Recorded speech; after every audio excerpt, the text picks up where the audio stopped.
In 5, 4, 3, 10, 12, 37, 42, 54. Hut, hut. Hey, man. What's up, Pat? Well, just got back from the hospital with my wife and plugged all these wires in, ready to go with another episode of Off the Cuff. And let's do this.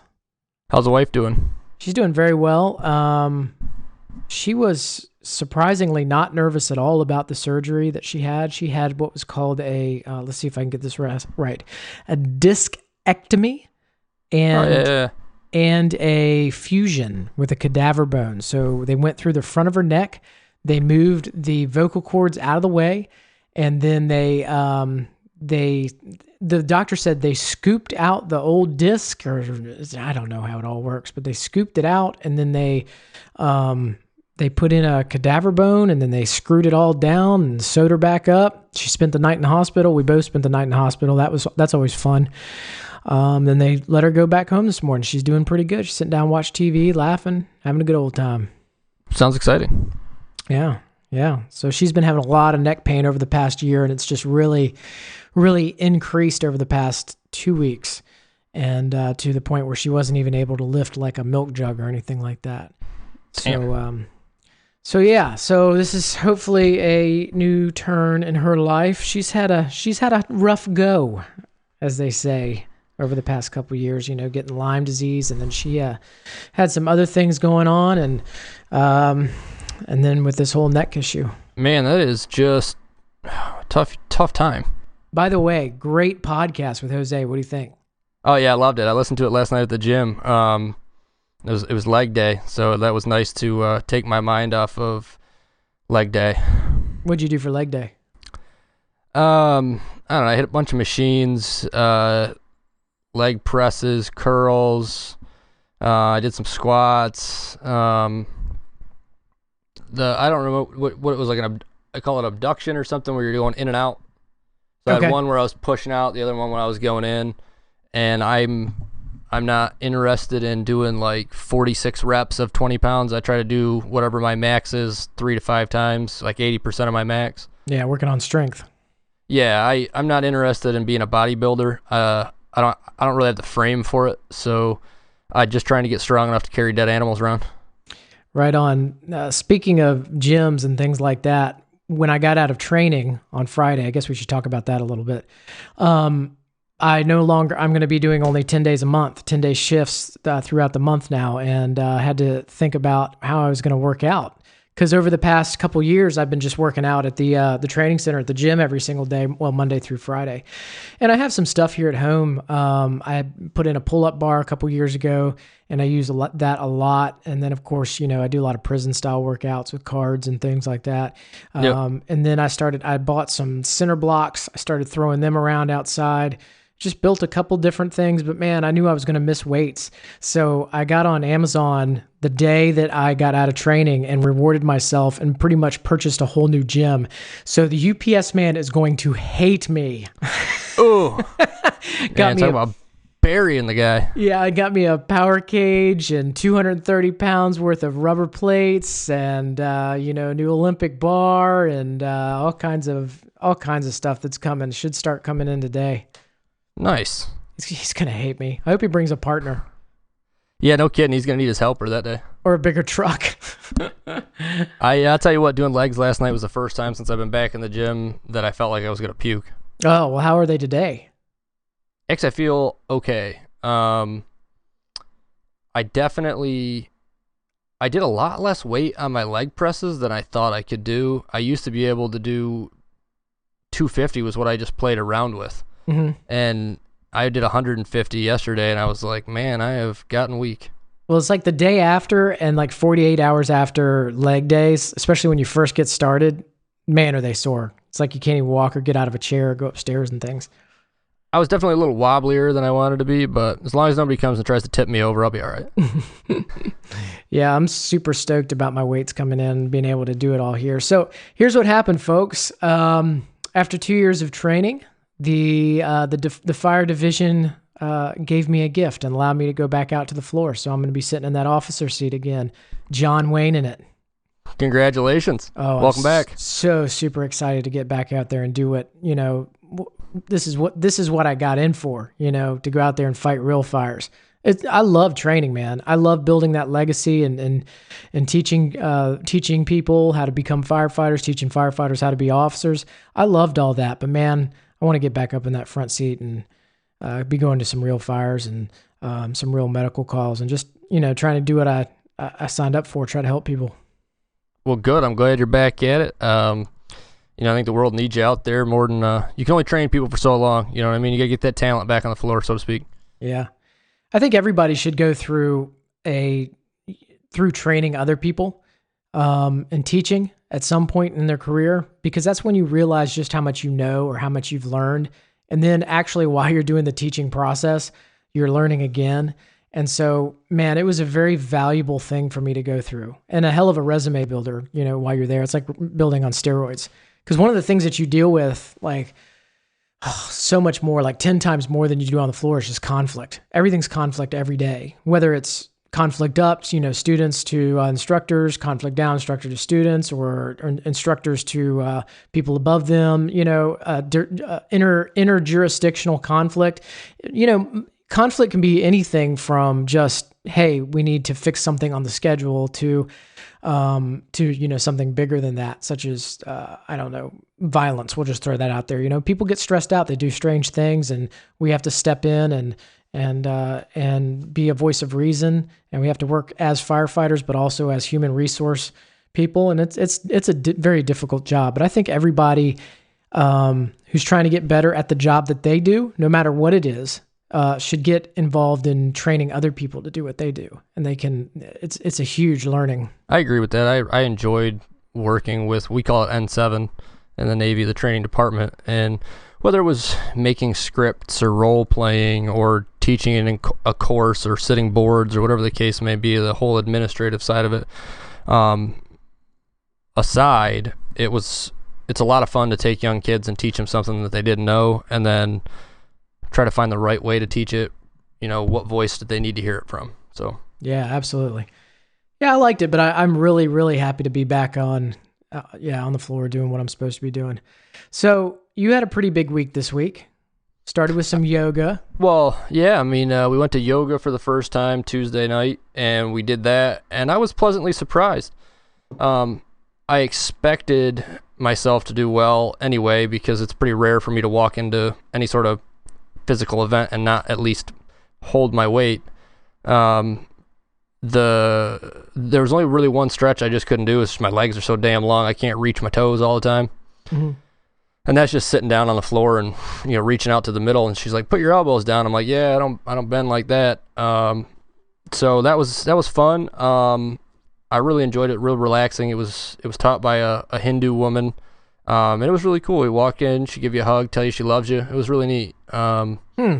Met some nice people in there, and then we went to the gym, did an upper body kind of lifting session.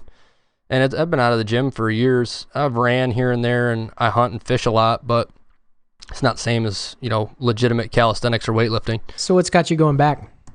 My wife wants to go, and I'm like, yeah, whatever, I'll go. What are you doing with the kids? We just chain them to the radiator. Oh, okay. No, I'm just kidding. There's a daycare at the gym, so they can go play. Oh, do they enjoy it too? Yeah. They're all sick right now. Lucas has flu A.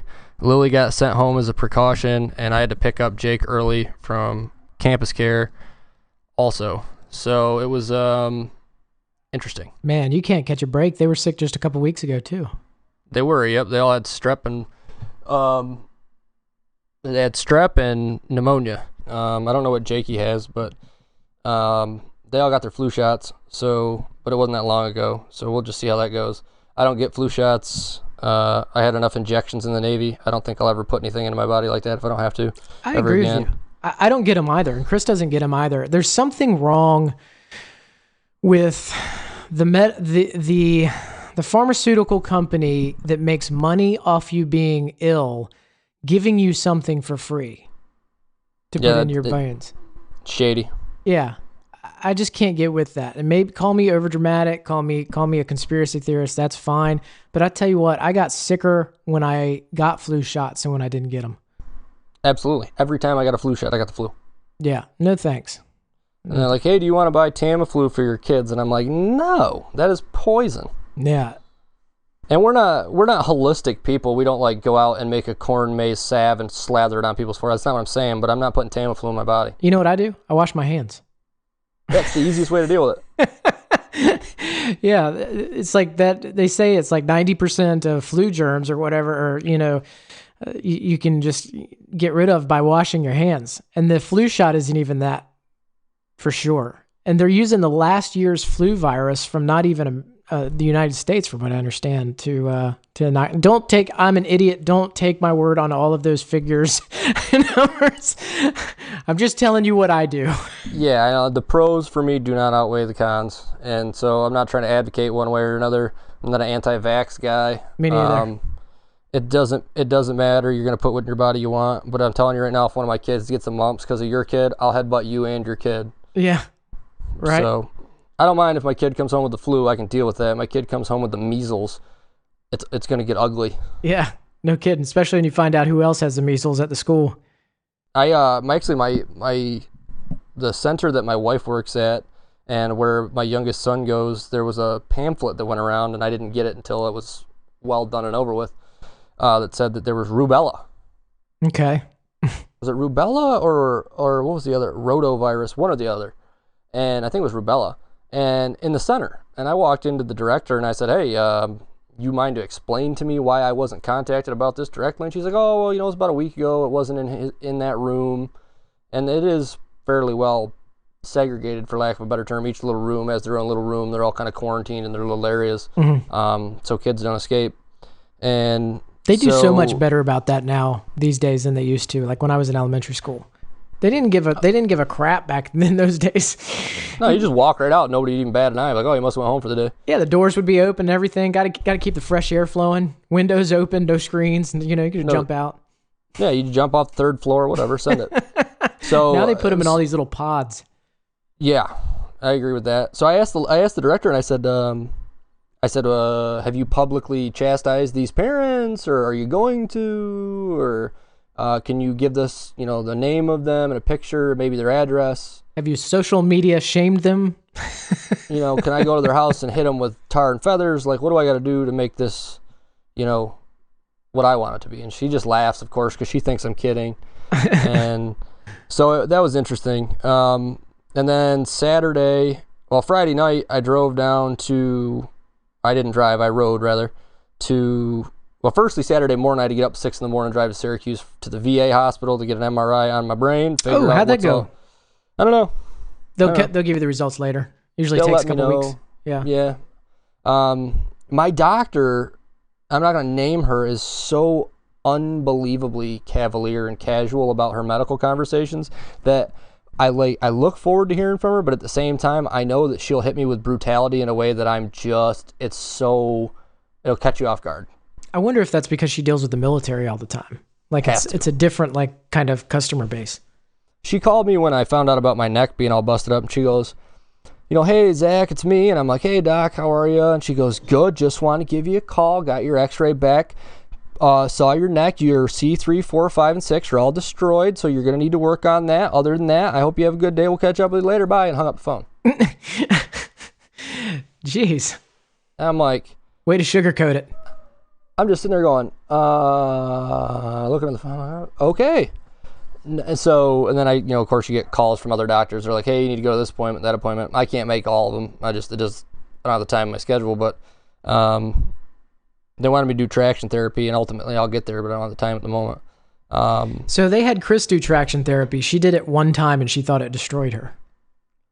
See, I've heard that too. I've heard that you do it. Some folks, they do it and it makes it worse and it's extremely painful. And I've heard other folks say, I wish I would have tried it. So, it's the place where they do the traction therapy is on a military base that I don't have access to. So, short of blowing through the gate, I'm not going to make that appointment. Yeah, I'm sure there's ways you can get cards and so on. So I'm like, I don't want to do that. So I know I don't have like a neck injury that I know of going on in my neck, but I do get a lot of crepitus when I do like figure eights with my neck a lot. And it always feels so much better with my neck and back. I think that it's been compressed just over time. A lot of times I'll go find rings in the fire station, just hang from them, let my feet hang. Sometimes I'll put a weight between my knees just to let it just pull on it and just feel so much better. But I did buy one of those neck hammocks. Have you seen those? It's a neck. You can get them on Amazon. They advertise them a lot of times on Instagram and stuff. They'll just pop up in your feed, and basically you wrap it around the doorknob, and then you hang your head inside this hammock kind of contraption, and then you pull traction on it, from your house, from your home, and you do it for about 10 minutes. I like it. It's not as amazing as the actors in the commercials make it out to be, but I use it as part of my stretching routine. I don't know if it really decreases the crepitus. I suppose that's probably why they're actors, huh? Yeah, they're like, oh, this is so amazing. This is the best thing of it. It's like I'm laying on a cloud, and I'm lying in mine going, ow. I must be doing it wrong. But it feels good, but it feels bad. Oh, absolutely. I'm thinking I'll get around to it when I can. I'm not in any hurry. I know it's gonna hurt. I got enough stuff going on. Are you in pain right now? Like your neck pain? You have neck pain right now? Oh yeah, I'm in pain every day. Yeah. I have been since 2009. Jeez. Oh, I thought I dislocated my shoulder, and I did dislocate my shoulder on my honeymoon, but come to find out, and I haven't found out fully yet, but I'm guessing I ruptured discs in my neck when I fell down the stairs, and I've just been sucking it up ever since, not knowing that I was even injured. I just thought it was my shoulder causing me pain. Come to find out, it was actually my neck causing pain through my shoulder and all the way down into my fingers. Oh, wow. Yeah, so it's amazing what you can learn in a decade's time. Yeah, did I ever tell you about the story of me falling off the fire truck? I fell off the fire truck. So we ended up taking this fire call one time, and the truck had been out on the ramp. They were checking it off, and it had been raining. And then the bells go off. We have this smell of smoke or some kind of alarm. So I throw my gear on, I step up the steps, and I get up to about the top step, grab the handle. It's wet. I slip off and fall backward. And you got to think I'm probably about, 3.5 feet off the ground. My feet are, because I'm almost in the seat. And then I fell backwards onto my back. And then I put my arm around behind me to try to catch me, as you do. And dude, I thought I snapped my wrist when I landed on it. I'm landing with my body weight plus 35 pounds of gear. I didn't have a pack on at the time or anything, or helmet or anything, of course. But I took the fire call, and I tried to just suck it up. And I got to the call. It ended up being nothing. And then I ended up calling the chief when I left. I said, I've got to go see somebody because I think I just broke my wrist falling off the fire truck. The funny thing is that my driver said he saw me pop up to get in, and then I was gone. just gone. And the medics were pulling out right behind me. It's lucky they didn't run over my head, but they pulled out. And they saw me laying on the ground. They rolled down the window and they go, "Are you okay?" And they're just looking at me, just smiling and laughing, as we do as men. We don't check on each other. We just laugh. Is it okay to laugh now? Are you dead? No.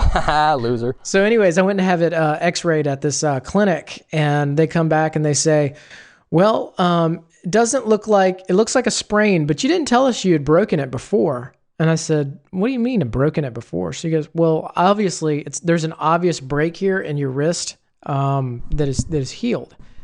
And I got to thinking, I'm like, I've never broken my wrist. I don't know what they're talking about. And then I started thinking, oh, well, maybe I did, because in a skateboard accident with my brother-in-law, we went to the ramp and I fell off the board, fell backward just like that.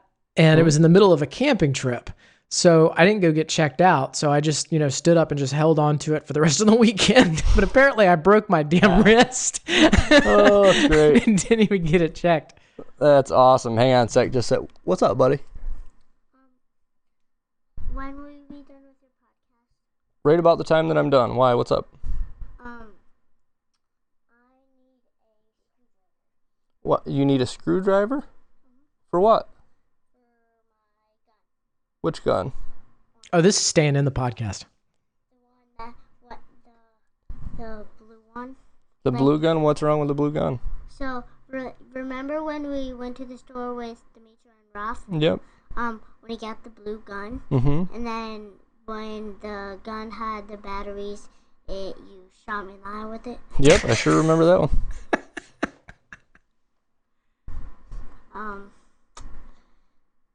So the batteries are dead? Okay, when I'm done with the podcast, I'll take the batteries out and put new batteries in, okay? I already got 4 batteries out. Are you resting?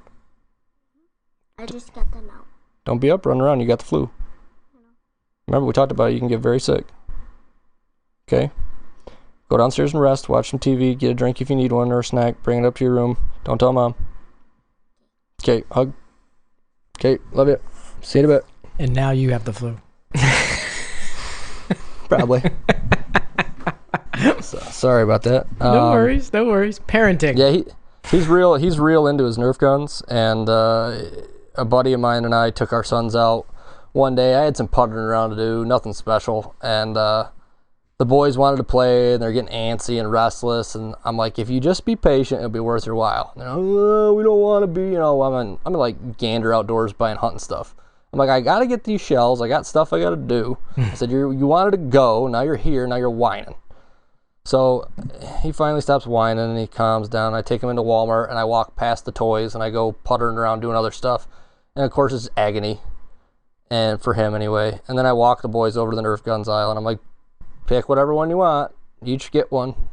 So I bought the guns, and then my buddy bought a bunch of batteries and bullets and like inflatable barriers for them. And so we blew them all up, put them together, and the boys just pretty much got in a gunfight for like 2 straight days. Yeah, it's a good conversation to have. Young kids and toy guns. I already know what you think, but we also know what the other side thinks. My kids have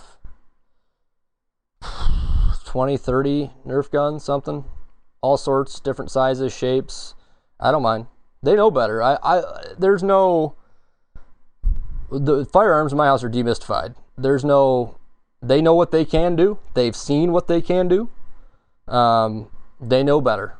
If they touch one without Dad's permission, all hell's going to break loose. 1. 2, if they want to play with one, and I say that loosely, I take the bolt out of my gun, strip the mag, make sure it's clear and safe, and then I'll sit right there with them in my lap and let them check it out. If they want to touch it, I'll let them touch it. Have you ever taken them shooting before? Oh, yeah. My kids, my older 2 have a 22. And so what my dad and I will do is we'll set up like a box or something, draw a circle on it, and my parents have a nice acreage, and they just go out in the yard and plunk away. Dude, I love shooting a 22. Oh, it's amazing. I just bought a 204 Ruger Predator gun, and I painted it, and I did all this stuff to it, and it's got this giant bipod on the front, and I use that because I like to be able, a lot of times I'm using my other hand, my free hand, to work a red lamp, and so I need the gun to sit on my shoulder so I can move, around, and my boys love that. They think that's just like the neatest thing in the world, to be able to go over and grab my gun and pick it up, and it'll stay up, and they can look out the window in the scope or something. Mm-hmm. And I'll let them, I got my 3rd story of my house, they can look out the window straight down the street, and I'll just let them look through the scope and be like, oh, Dad, there's a bird over there. I'm like, turn it up. Tell me what color the bird is. But it's a red bird. Meanwhile, the neighbors think there's a sniper sitting up there, huh? Oh, I don't care. My neighbors know better. I'm the only person in the neighborhood that'll like wait for oncoming traffic, run out in the street, shoot my bow, run back. If I need to shoot 25, 30, 40 yards, I have to either be in the street or across the street. So I'll wait, no cars, run out, draw, touch one off, run back. Yeah. Which is funny because one of my very good friends here, one of my best friends here, his mother-in-law lives like 3-4 houses down. Mm-hmm. And so she called him. She's like, I know you hang out with the guy. What's wrong with him? And he goes, what? He goes, he runs out in the street, shoots a bow, and runs away. And he goes, no, that's totally normal for him. Don't even think anything of it. He's playing cowboys and Native Americans. Yeah, playing pretty much. Yep. So yeah. So I went down to Batavia Saturday with a buddy of mine, Albert. And he drove, and we went down to stay at a hotel down there. We were put up by an organization called Warrior House. Those guys are amazing. I could do a whole podcast talking about how great they are. Warrior House of Western New York. And what do they do? Business. They, it's a lot. What they do is, this fellow, I'm not going to mention his name, bought a farm. He is a farmer, but he bought the property with the intentions of using it as, for lack of a better term, a game farm. Okay. For putting veterans on hunts and so on and so forth. Well, in doing so, he also bought a farmhouse. And what he did was he stripped everything out of the farmhouse and built, for lack of a better term, an open bay barracks in the house. So it's all communal living. You all share a sleeping space. You share an eating space. No television, no cell phones, no internet. Okay. And what he does is he has people apply, just make sure that they are who they say they are. And you get them, they put a thing up on their website that says, hey, we have this opening, this hunt's coming up. And it's on a rotating basis. Obviously, it's first come, first serve. If you throw your name on there and you've already been a few times in a row, they'll skip over you, rightfully so, get new people involved. Mm-hmm. Anyway, and they just bring people down. You hunt deer, coyotes, geese, ducks, pheasants, you name it, turkeys. And they put you up for free. They feed you like kings, and they guide you. They bring on a bunch of guides, and it's just a lot of fun. But what it does is it puts everybody together in one room, communal living, forces us to get off our phones and reconnect. And then it's a Christian-based organization, so every night before every meal you do a prayer, and every night you do like a quick Bible study. So it's kind of neat. Cool. And then on top of that, what they do is if they hear about a homeless veteran in the area, they will go track that person down, bring them to the warrior house when there's no hunts or anything going on, and let them live there while they get them involved with the VA, medical care, in housing, whatever they got to do. Wow. So when's this guy going to be on the podcast? Well, the next time I see him, I'll ask him. There's two of them. There's the guy that is kind of the mind behind it, and I guess you could say the bank. That's not a really good way of saying it. The executive producer and the director. Right. And then the other fellow, I'm sure that they would love to do so. It's just that they happen to live 3.5 hours away from me. Oh. So it would be interesting, but to get them on would be, I think, huge for their organization, only because my opinion, having worked with some other ones, they're the only one that I've seen so far that fully gets it right. I mean, we could Skype them in. I don't have to come to you. I'll have to ask. I don't know what their schedules looks like, be totally honest with you. I'm sure that they would be amenable to it. I think it would just require some jumping through hoops, but I'm quite certain that they would be amenable. There's the fellow I was talking about, Albert. I keep wanting to call him Alberto. That's his whole name. I just like fucking with him, but he's one of the guys that I was talking to about the podcast on the way down, and he actually has like notes. So he's a licensed social worker, and his wife is as well. I believe they both have masters. I'm not sure if his wife has a doctorate or not. Don't quote me. Mm-hmm. But he's one of the smartest men I've ever met, and his wife is smarter. So, and those are his words, not mine. And I'm looking forward to getting him on. He said that he would, as we're booked with Jake this coming week, but the following week he wants to come on and talk about whatever, and he doesn't care one way or another. The conversation that I had with him while driving and over dinner and drinks was probably, they say like an adult has an epiphany, a normal person will have an epiphany maybe 5-6 times in a life. Yeah. And it was just kind of one of those conversations. No. Cool, man. And so you say he has notes. Notes about what?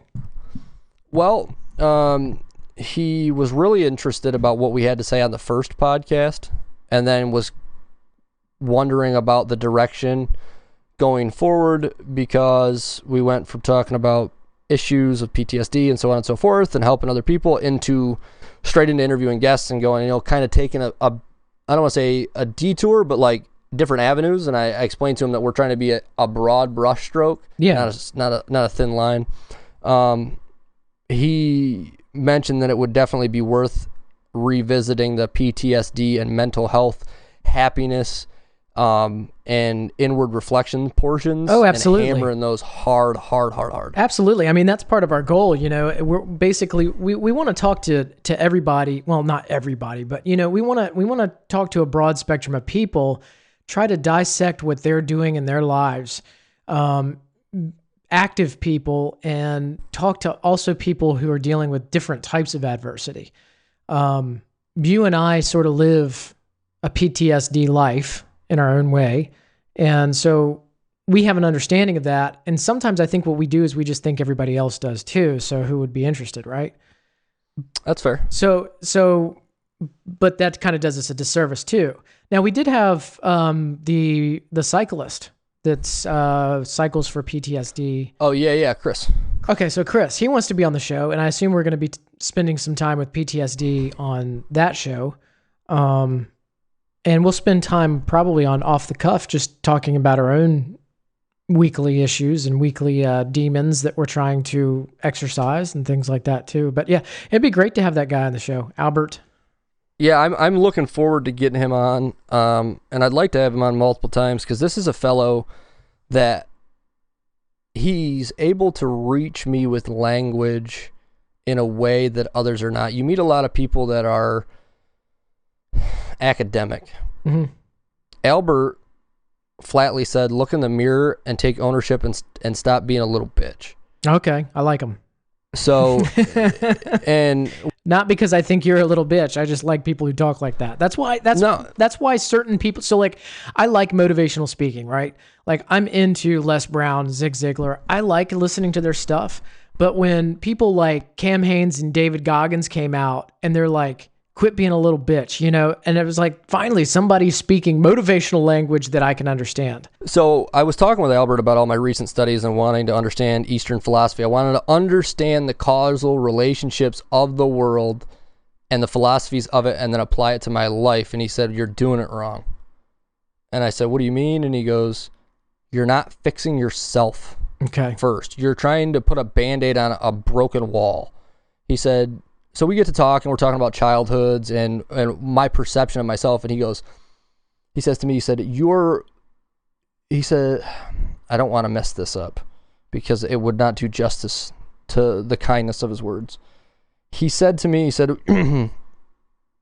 you're one of the few natural born leaders that I've ever met in my life. And he said, yeah, but you're content to sit in the back seat like you're nothing, like you're a fucking loser. Mm. He said, I don't understand how you can be blessed with this gift to reach people on all spectrums, having walked the walk and talked the talk, but you'll sit here and think you're beneath the fucking dirt on the ground. Jeez. I don't understand it. And I said, you know, I look back on it and I try to understand my childhood, and I think a lot of it came from where those issues arose in my childhood, and my dominant male role model was a fellow that would be best described as a fucking scumbag. And I hope he hears this because I'll whoop his ass. He was a huge proponent of conditional love. Oh. So he would tell you just what he wanted and what you were doing wrong and how to fix it and what, you know, why you weren't good enough for his standard. And then you would try to achieve that standard. Well, he changed his mind 15 minutes later and you're still a piece of shit. So that takes... I identify with that. I get that. So you would do... Why have any sort of industrial nature? Why try to go achieve and accomplish? Yeah. When it doesn't matter, because you could go out. I could have went out and won the fucking Nobel Peace Prize, and you'd be like, "I'm tougher than you. I'll kick your ass." And I'm like, it didn't matter what you did. Yeah. You were always beneath this fucking station. So after a while, what you hear in your head is that voice. Every time you try to grow, you try to reach out, you try to achieve a new level of life.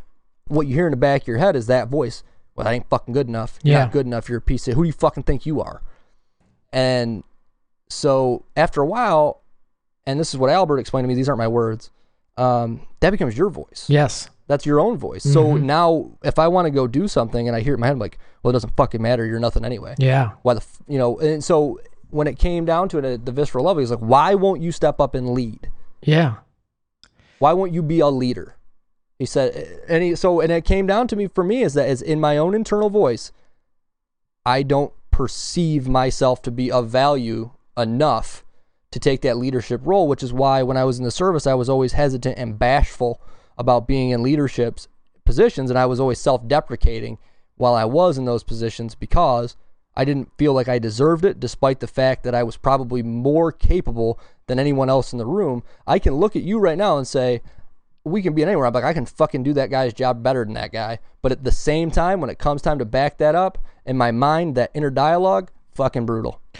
So I experienced sort of the same thing, but basically it was performing and achieving with no language coming back. So there was nothing. You see what I'm saying? Oh yeah, I think that's even worse, dude. That's just like, you remember when we looked at the Japanese thing about like speaking to something positively, speaking to it negatively, and not talking to it at all? Mm-hmm. And the one that wasn't spoken to was the worst. So yeah, that's kind of what I went through. So the voice inside your head is very similar. It's like, what does it matter? But are you familiar, and I'm going to inflate your ego a little bit because it's my job and I like doing it, and you do it to me all day long. So anyway, you familiar with the hero's journey? No, I'm not. Okay. Joseph Campbell kind of was a huge proponent of the hero's journey, who was a big influence on Alan Watts. Joseph Campbell, I believe in the 60s, did a lot of studies on the archetypes of storytelling. So going all the way back from Greek gods to Christianity to Hinduism to all the way up until modern day with Tolkien, and we can even throw Harry Potter in there, and we can throw as many concepts where we have a hero, even Marvel Comics, DC Comics, things like that. The stories that we like as humans tend to have a cookie cutter kind of image to them. And basically what it is it's a guy who's just your everyday average guy in the beginning of the movie. Kind of maybe doesn't think he can do it, maybe not as confident as he could be, doesn't quite have the self-esteem, but he's got the potential. And you know that he has the potential because he's there in the movie, right? And then at the end of the movie, he becomes something else, something whole new, something different. So if you take, like, for example, Luke Skywalker in Star Wars. So we see him as a whiny kid in A New Hope in the beginning and not very confident, all that kind of stuff. And then in the very end, he's like this warrior, you know? And so the hero's journey is all about getting a person from that place to the other place. And the reason humans like these stories so much throughout all of time is because we all want to be that hero. We all see ourselves in the beginning. We want to see ourselves in the end. So with the hero's journey, there's a number of steps that a human has to go through, or they do in these archetypal stories. So for Harry Potter, for Luke Skywalker, for Frodo, for all of these different stories. Essentially, they end up going on a journey, and all of the elements tend to be very similar. They're going to a strange place. Typically, they're moving in some direction. They're going to hit and I'm not going to get all of the different benchmarks correctly, but they're going to hit speed bumps along the way. They're going to face demons or dragons along the way, and they're going to have to slay those dragons. And each one of those dragons is going to get bigger and bigger. Even if we look at video games, even if we look at Mario is still the hero's journey. So, you know, you have the different levels you got to get through, right? So, and every time he gets through a level, he levels up, right? He gets better and better and better. So there's one more element to the story, and the hero always has an advisor. So if you look at Star Wars, it's Yoda. You know, if you look, I'm not a huge Harry Potter person, but the big guy with the beard, you know his name is? Dumbledore. Any of those stories that you can come up with, the wizard in The Hobbit. Gandalf. There it is, Gandalf. You ever notice that the advisor's always some scraggly old dude with a beard? Those are the best ones. So that's what I'm getting at, Zach. You're my advisor. So I'm on a hero's journey, and I literally was having this conversation with Chris the other night. So no matter what you think about yourself, you being in my life has pushed me further. And that's amazing. And so at each step, I'm hitting and I'm fighting these dragons, but I'm coming back to you, and we're talking about these dragons, and we're working things out. And so hopefully I can do the same thing in your life. But all of these stories in the hero's journey have this advisor. And so no matter what you think about yourself, in my world, you're my advisor. Well, thank you. I appreciate that. I feel similar sentiments, man. It's this opportunity to do what we're doing in these chairs at this moment has been a world of enlightenment that I would have never known otherwise. And I would have never thought that these enlightening moments would have come through running into a guy at a disc golf store. That's right. And hopefully, you know what, this podcast is a mentor and an advisor to somebody who's driving to work right now or you know, out running or lifting weights right now, listening to us. And hopefully we can be an advisor to those people on their own hero's journey. I agree. I got to look that up. I'm going to do some reading on that. Definitely want to link those books. Yeah. And what you're, definitely want to link those. Speaking of that, speaking of the books, did you notice we have a book club now? Yeah, I know you said that. I was looking through the website today. I was trying to get through it. So basically, if you go to animalmindpodcast.com, you look at the menu at the top and it says book club. And really all that means is that we name a lot of books on this podcast, and our guests do too. And so basically I've been linking all these books and using the Amazon affiliate links, because if people purchase the books through our website, it gives us just a little bit of kickback. Now it's not a whole lot. Maybe it's a 50 cents to a buck or something if they buy it, but it's not changing the price for them at all. If they're already going to buy the book and they heard about it on our podcast, man, I just thought, why not create a one-stop shop for people who want to buy some books that they've heard about on the Animal Mind podcast? So if you're listening right now and you're like looking for your next read, if you go to Animal Mind Podcast, go up to the top, go to book club. Actually, it's animalmindpodcast.com/book club. You can get there. You can see a list of all of the books that we've mentioned in podcasts, and hopefully I'll get the ones up as soon as this one drops as well.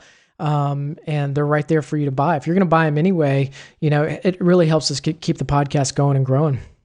Yeah, might as well just buy them through our own website. You know what I mean? That's right. So yeah, and I'm excited about that. I think that's gonna be really good for folks. So, and I'd like to turn it into something different. Maybe we will over time. Maybe turn it into something bigger than just affiliate links. But for right now, it's a concise resource for everybody looking to see what we're reading and what our guests are reading to be successful.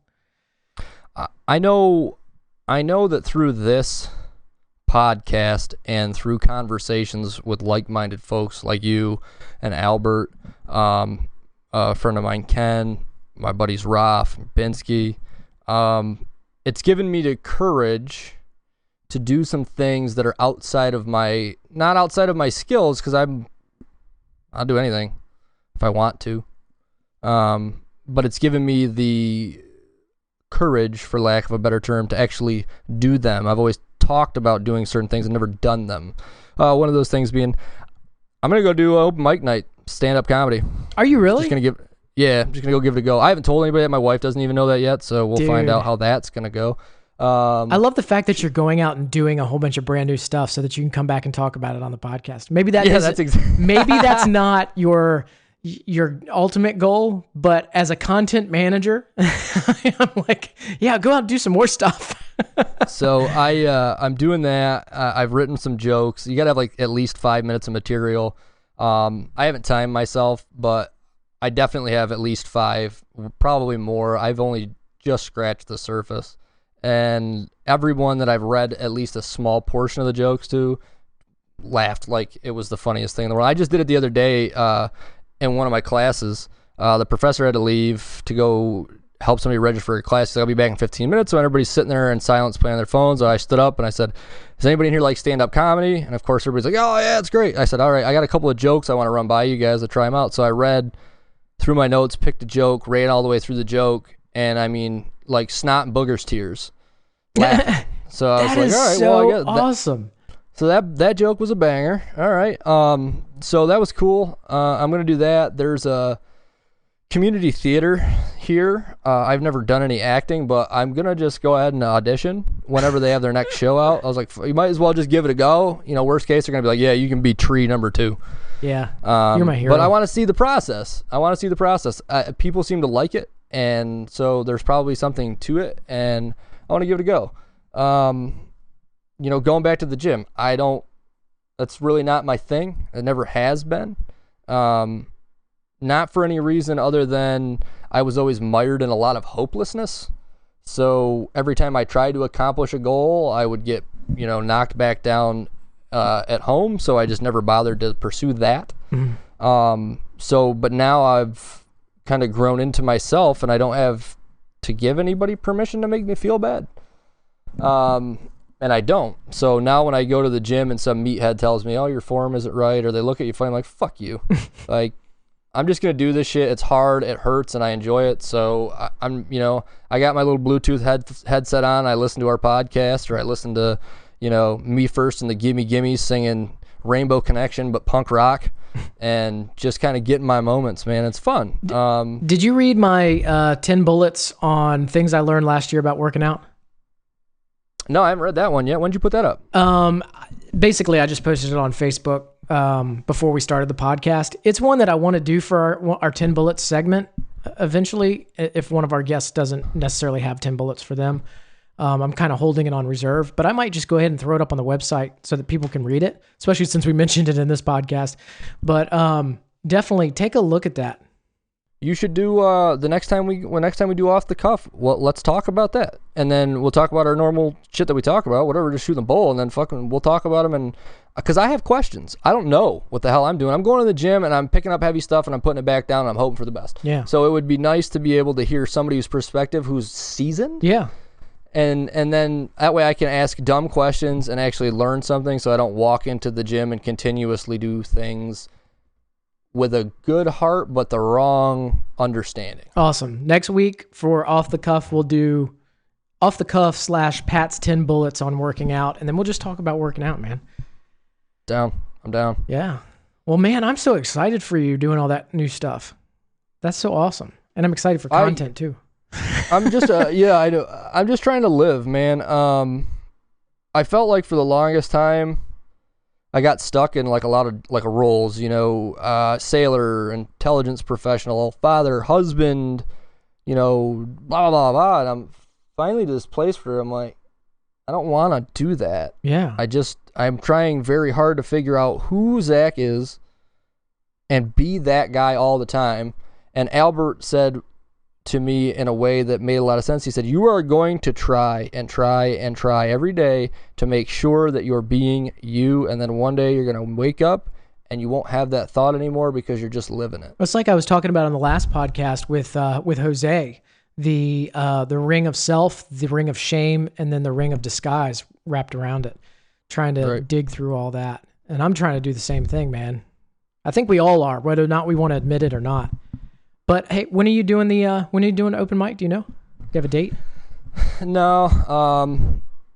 It's on Tuesday nights and it's like 3 hours away. So I've got my classes all end in May, so maybe like middle May, early June. I'm not in any hurry. Okay. It's gonna happen. It's just I gotta have the time work out so that way I can tell my wife, hey, I'm leaving on this day, so that way I have somebody to watch the kids, and yeah. I'll be gone overnight, so I'll have to drive down there, do the show, turn around, drive home. It depends on how much time they give me. I mean, if it's 5 minutes, I mean, it's still worth it to me. It's a long drive, but whatever. It's better than... I would rather go and flop and look like an idiot in front of a bunch of strangers I'm never going to see again. At least say I tried. Well, I think you're a funny dude. You make me roll, man. I was rolling editing the last podcast when you were yelling up at Ashlyn, we're going to Idaho. Totally. Wait a minute. You're in Boise. Yeah. I'm on my way. I'm coming out. We're going to go elk hunting whether you like it or not. Okay. Well, here's the thing. That's another thing. I've never been hunting and I want to start doing it. And I want to go elk hunting here because I hear it's great. You don't have a choice, young man. Pack your bag. Yeah, dude, I am ready. If you are here, I am ready. You've got a place to stay. I am so ready. Hold on 1 second. Hold on. Ashlyn, I'm going to Idaho. We've got a place. Said it out loud so she knows. So that way now it's law. Right. It's going on the internet. Well, we're good. Okay. I'm sorry to interrupt. That was great. Yeah, she wasn't as agreeable afterwards. Why are you yelling at me? Yeah. Because in our house, I don't hardly ever yell. I very rarely raise my voice. So for me to be yelling anywhere, all the kids were freaking out like, something's wrong, Dad, screaming like, ah! And of course, so she was I thought she was in, so the way our house is shaped, there's a room right below me. Yeah. I thought she was in that room. Come to find out she was 3 floors down. Oh. And all she heard was me yelling. Hang on 1 second. Pat and I are going to Idaho. Ma'am, I got you now. Chris can't say no. Fantastic. It's on the internet. Has to be true. Exactly. Pat and I are going to Idaho. I just want to let you know. But yeah, and I don't know. It's just one of the things I've always wanted to try. I feel like I'm good at it, at least talking. I'm not afraid to get up in front of a bunch of people. I never have been. Some of the stories that I have are pretty funny, I think. So it's just, are they translatable to other people? I guess I'll find out. I would love it if you could record those and we could drop them into a podcast. Like record your set. I'm going to try. I don't know how it'll work. Just on your phone. I guess I could record the whole thing and just set the phone down on the stool next to me and go from there. Yeah, I mean, you could even go just to record video so you don't even have to think about it, and you could send me the video and we could pull the audio from it. Oh, perfect. Yeah, No worries. that's how I've been recording all my lectures. In my Western Civ classes, I just set my phone down on record. He'll change the slide. When he gets to the end of the slide, I'll record a few seconds of the full slide, and then I put it back down. Yeah. This dude is one of the coolest teachers I've ever met. His slides are like shells, and you have to write down what he's saying because that's on the test. Oh, okay. Gotcha. So to have the lectures on hand, if you don't have the lectures on hand, you're not gonna, you'll pass, but you're not gonna get an A. Right. Yeah, that would be awesome if we could get some audio from that. I mean, if it goes well, I bet it will. Yeah, if I get up and bomb, we can at least put it on there as a lesson in humility. That's right. Vulnerability. So next week we have Jake on the show. Yeah, I'm looking forward to it. Jacob and I have known each other since Jake was born. I'm a little bit older than him. We grew up together. His father and my father are best friends. And we grew up together every other weekend, man, just being little boys, playing with guns, driving four-wheelers, hunting animals, building forts, getting into trouble, playing sports. I mean, anything you rhymed think it there. of. Was that on purpose? No, building forts, playing sports. My rap career just started too. Yeah. So it was like the idyllic boyhood for the two of us to play together like that. And then as we got older, my life was significantly more complicated than his. There was a little bit of distance, and then we kind of neared graduation, so to speak, of high school, we were both going into the service, and we got really close again, and have been ever since. I was the best man in his wedding. My son Jacob is named after Jacob. He's the only man I had met through the entirety of my life that had been with me through the entirety of it that I considered to be above reproach. Wow. And he's a SEER specialist. Is he the SEER specialist from Air Force? That's going to be Jake's, a good show. Yeah, he wants to talk about masculinity, survival. I imagine he'll want to talk about Christianity, fatherhood, marriage. He's one of those guys he is one of the few truly barbaric and masculine Christians that I know. That's awesome. He wears it like a shield, a badge of honor, and he's wide open about it. And he wants to tell you about his testimony. He wants to share. And those people are few and far between. He's the only friend that I have that I can remember him stopping me and go, "Hey, man, I don't feel like I'm being a good friend right now. What can I do to be a better friend to you? How am I a better friend for you?" That's a beautiful question. Not a lot of, I'm not saying that all my friends have to be, that's not what I'm saying. Yeah. Because I didn't even reciprocate the question. That's a beautiful question. And he said that to me, and I didn't even say it back. I think we should all go to our friends, everybody listen and pick out your best friend or somebody who you think is your best friend and go ask that this week. That's a good challenge. What can I do to be a better friend? And every year we get together, we do something, whether it's backpacking or hunting or something, dinner, something. He lives on the West Coast out in Spokane now. He was in Virginia for the longest, and now he's in Spokane. And so obviously the distance will be difficult, but the distance and his location is going to create some very beautiful moments in that there's moose in Washington, there's elk, there's mule deer, there's pronghorn, there's mountain lions, you name it. So really it is like, hey man, you care if I crash your couch? You want to draw tags and go? And we go. Man, you know what I'm looking forward to? Animal Mind Podcast vacations. Oh, dude, definitely. Together. Absolutely. Pick some places. We'll pick some times, some dates. We'll fly out. We'll meet somewhere, fly wherever we're going, go hunting, do whatever. Do whatever I'm down. Our heart feels like. And we'll podcast on vacation. I'm so down. Are you still thinking about coming down here? Yeah, tentatively. Second half of May. Like I said, I got to get done with finals in the first week and a half of May, and then Ashlyn and I are both off, and then I believe the kids have some time off in May as well. Okay, awesome. Well, we always have a spot for you. Oh, I appreciate it. Yeah, we're looking forward to it. And later on this year, Chris and I and Bryce will hopefully get up there as well. Perfect. Yeah. I love it, man. Looking forward to it. I'd love it for you guys to come up in the fall, like between September and December, because then I can drag your ass out in the woods and show you how to hunt the Adirondacks. Hell yeah. That's what I want to do. Let's do it. And we'll start maybe looking at some dates on the calendar. Be a good podcast too. Oh, absolutely. I'll take you to my camps. I'll take you out in the middle of some state land that you're going to be like, hey, man, I don't want to be this far from civilization. And I know you won't have that problem. Yeah, but like the layman, when you try to explain to him, like, yeah, we just walked 3 miles. And they're like, well, 3 miles isn't that far. I'm like, oh, well, you've never heard of micro terrain, have you? And I'll take you to the gym, and you're going to go, I don't want to do that many pull-ups. You're right. I'm sure I'll say that. Yep. Well, man, I got to go. I got to go get Bryce off the bus. He's coming home from school now. So I know you got some kids to take care of, and I got to go get him off the bus because Chris is pretty much incapacitated in her neck brace. Yep. But, dude, we will talk again on Sunday, and everybody look out for Friday when we drop the 10 bullets for Jose Garcia. He dropped some quotations on us, some quotations to live by. That should be a good episode, too. So, also check out the book list. We're going to drop those books on there on the Animal Mind Podcast Book Club. And buy some t-shirts, damn it. Buy some t-shirts. Buy them.